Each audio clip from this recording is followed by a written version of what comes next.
we're not going to see the sunlight again, right? And we have no more watch, no more phones, no more internet. So we're completely disconnected, no more news from the outside.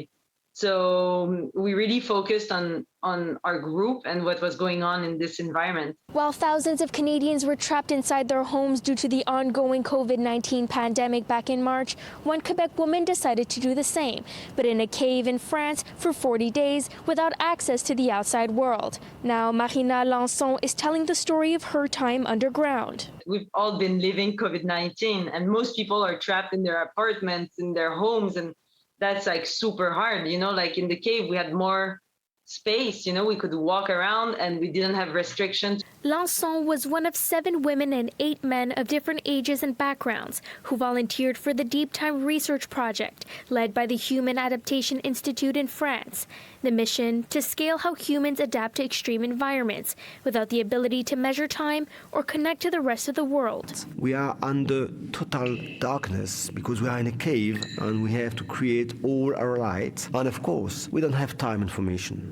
Bit stressed, like, okay, I need to, once I wake up, I need to do things. I'm still like if I have a clock, kind of like, okay, I need to be active. And then at some point in the experiment, like maybe, I don't know, maybe in the middle, it was more like, okay, time really stopped. Like I got used to this and I was more relaxed and I would like sleep really the number of hours I thought I needed to sleep. Montreal outdoor adventure guide by trade, Lançon said she wasn't nervous to be trapped in a cave for so long. There was beauty in being disconnected. There was this sense of freedom that is unique, you know, removing time, removing all those obligations. We're just living each like day, like really the present moment, actually. We didn't have all that we have in normal society. We didn't have a TV, Netflix, all those kind of things, but we had very simple stuff, and we kind of took time really to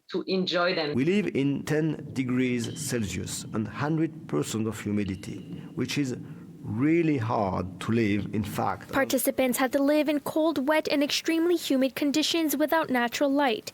Each had their own tasks and dedicated over 2 hours to scientific data tracking. The experiment forced volunteers to go back to basics. Sometimes we'd be like having a discussion with other people, talking about something, and we're like, oh, we don't have the answer, and like, hey, let's Google it. And we're like, we don't have Google anymore. Like, we cannot Google it, so we don't have the information. So the only information that we had was what we brought with us. After several weeks of hearing the echoes of her violin through the caves of southwestern France to crawling through muddy nooks to fetch water, coming back to reality isn't as great as it would seem. One of the hardest things is like to readapt to this, you know, like to take the time to think, okay, what we lived through, what's the experience? What did we experience, and take a step back and readapt to the world. In Montreal, Bruna Enriquez, City News.